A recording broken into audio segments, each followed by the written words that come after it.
de pas savoir répondre à des problématiques qui vont arriver dans 10 ans ou dans 5 ans. Ça, je pense que c'est quelque Ouais. chose que beaucoup de gens ont justement quand ils font une transition en CDI. C'est l'idée peut-être de se dire, ah ouais, mais je sais pas comment ça va se passer dans 6 mois, 1 an, 2 ans. Personne ne le sait, tu vois. Mm. Mais moi, je trouve que c'est ça qui est cool, en fait.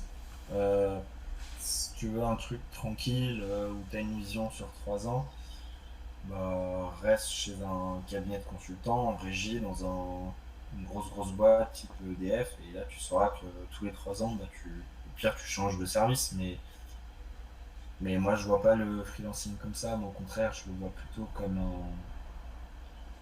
une expérience où chaque entreprise tu vas rencontrer des gens, des missions, des trucs qui vont te plaire énormément, des trucs qui vont pas du tout te plaire, et peut-être que tu vas faire 2 jours comme moi je l'ai fait précédemment.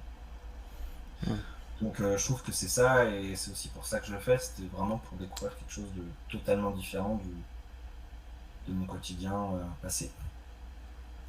Yes. Non, mais comme tu as dit, de toute façon, c'est vraiment le côté différent. C'est comme. Tu peux te permettre de tester des choses.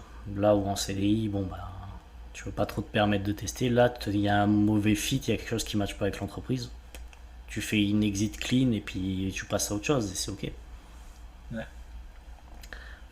Avant justement qu'on travaille ensemble sur ta transition CDI freelance, est-ce que tu avais des blocages, des choses, des challenges?